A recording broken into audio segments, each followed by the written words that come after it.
Hi everyone, and thanks for joining us for the CEO interview for Air Transport Community Week. I'm Wesley Charnock, I'm the Editor-in-Chief of Routes, and I'm delighted to be joined by Sean Donohue, the CEO of Dallas Fort Worth. Sean, thanks very much for being with us today.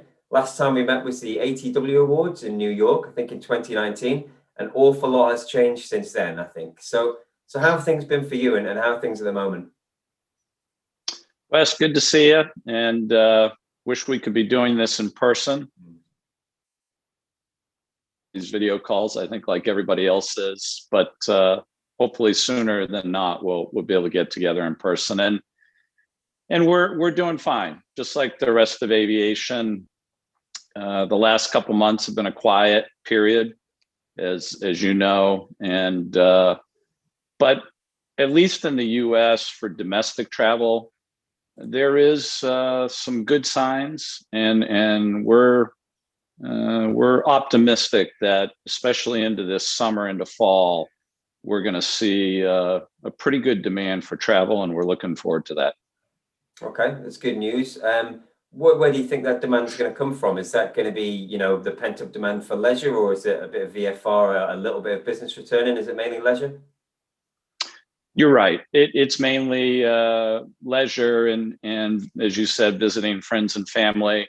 Starting to see some business traffic coming back, but predominantly it's going to be on the leisure side. And as we talk to all of our airline partners, Wes, every time we talk to them, what we're hearing consistently is there's a lot of pent-up demand, and especially in the U.S., I feel like we've turned a corner in the last couple of weeks. If you look at the data right now from a COVID perspective in the US, for every person who catches COVID, 20 people are actually getting the vaccine.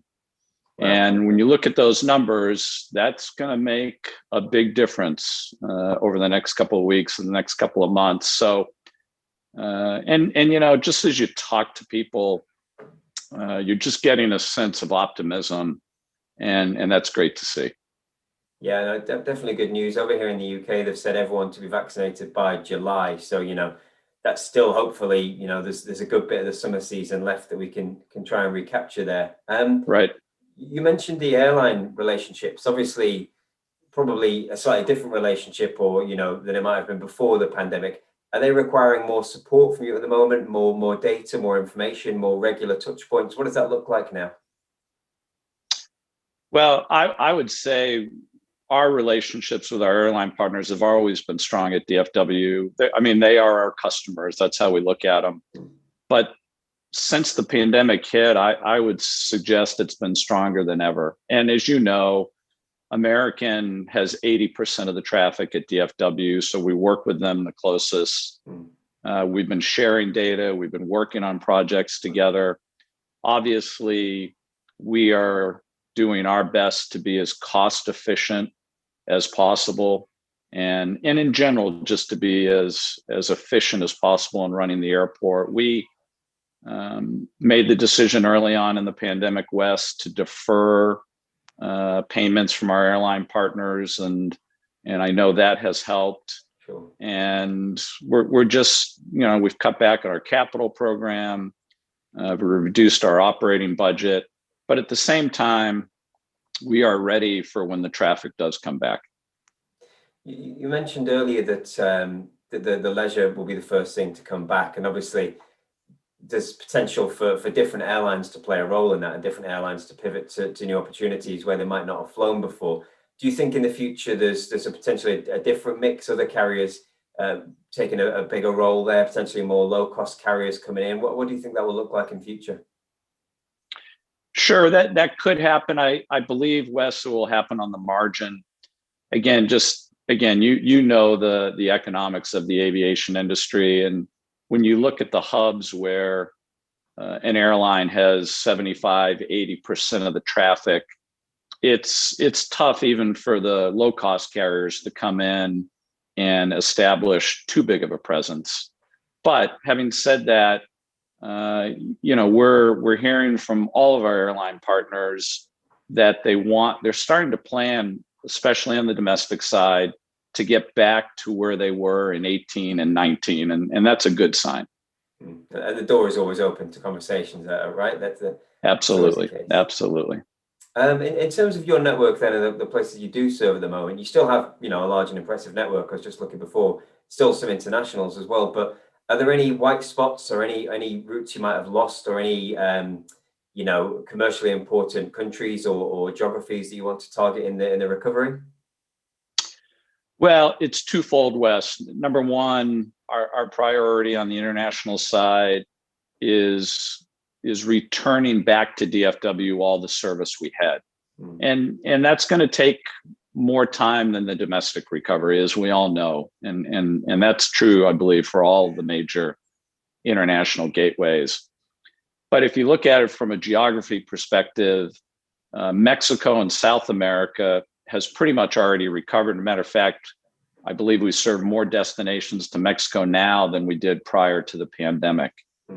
When you look at Asia, most of the traffic now is being funneled through Tokyo. We're looking forward to getting back, the nonstop service to Shanghai and Beijing and Hong Kong. We're really focused on hopefully getting Qantas back on their nonstop to Sydney. So Asia has not recovered yet, but we're very focused on that. When you look at Europe, again, similar story. The key foundational points in Europe are still getting the service: London, Frankfurt, Paris, Madrid. And we just want to make sure that fully recovers. And then we're excited that American's going to start service to Tel Aviv this fall. And they had announced their plans for nonstop service to Auckland, New Zealand. So we want to get that back on the radar screen. So we need to build the foundation back first, and then look for opportunities to expand on that. And then finally, Qatar has continued to serve Doha almost during the entire pandemic. Emirates comes back, I believe, next week. So we feel like we're covering all of the key markets, and we just want to get everyone back as soon as possible. Perfect. And the airlines are telling you that obviously there's a lot of restrictions at the moment which will be preventing that. The airlines are telling you it's those restrictions. Once those have gone, they'll come back in, right? Yes, they are. And we put together an updated and rather aggressive incentive program for all the international carriers.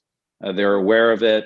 We're getting great feedback on it, and we believe that will help restart the service as well.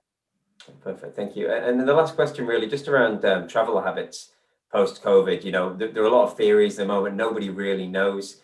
There's operational things like, will masks become the norm? But one of the things I hear about, hub airports is that travelers will prefer to fly point to point and will feel less safe traveling through a hub airport post-COVID. What's your view on the hub and spoke model and how that will continue to work in America and work for you really after post-COVID? Yeah, great question. And you're right. There's a lot of views on that. My view is twofold. Number one, just like all the major airports, we're doing a very good job from a cleanliness, sanitization perspective. Actually, our cleanliness ratings at DFW now are higher than they've ever been. And as I walk the terminals, my sense is the people who want to travel now, Wes, feel comfortable traveling. And I believe that group is only going to grow based upon some of the points I made earlier in the discussion. But the economics, as you know, Wes, the economics of these mega hubs like DFW, they just work so well. And I actually believe the hubs are going to become stronger over the next couple of years because the airlines can cost effectively feed the traffic. And then, as you know, customers at the end of the day, it's all about pricing.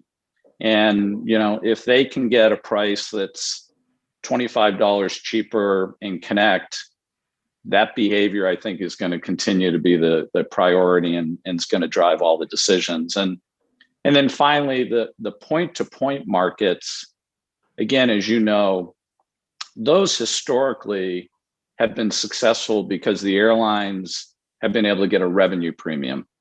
They're more costly to operate because they don't have all the connecting traffic, but they've been able to get the revenue premium.